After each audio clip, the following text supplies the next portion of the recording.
দ্রুত যুদ্ধের ইতি না টানলে রাশিয়ার উপর আরও নিষেধাজ্ঞা চাপিয়ে দেওয়ার হুমকি দিয়েছেন মার্কিন প্রেসিডেন্ট ডোনাল্ড ট্রাম্প। ফলে যুদ্ধের কারণে ইতোমধ্যেই চাপে থাকা রাশিয়ার অর্থনীতি নিয়ে উদ্বেগে আছেন দেশটির প্রেসিডেন্ট ভ্লাদিমির পুতিন। ইউক্রেন যুদ্ধের কারণে রাশিয়ায় মূল্যস্ফীতি বেড়েছে, বাজেট ঘাটতি বড় হয়েছে এবং তেল ও গ্যাস থেকে রাজস্ব কমছে। এতে অর্থনৈতিকভাবে বেশ চাপে পড়েছে দেশটি।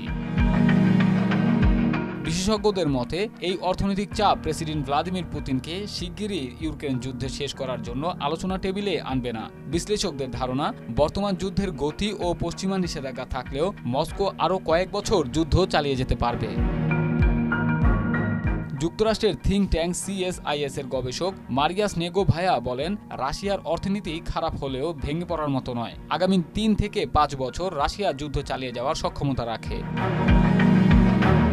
যুক্তরাষ্ট্রের নিরাপত্তা গবেষণা প্রতিষ্ঠান RUSI এর গবেষক রিচার্ড কর্নলি বলেন, যতদিন রাশিয়া তেল উত্তোলন করতে পারছে এবং মোটামুটি দামে বিক্রি করতে পারছে, ততদিন দেশটি কোনোমতে চলতে পারবে। অর্থনীতি পুতিনের যুদ্ধ সংক্রান্ত সিদ্ধান্তে বড় কোনো বাধা নয়। যুদ্ধের শুরুতে সামরিক খরচের কারণে অর্থনৈতিকভাবে চাপে পড়েছিল রাশিয়া। এখন সেই প্রভাব কমে এসেছে। সরকার যুদ্ধের খরচ মেটাতে কর বাড়িয়েছে, কর্পোরেট কর, আয়কর ও ভ্যাট বৃদ্ধি পেয়েছে, আমদানি পণ্যের দামও বেড়েছে।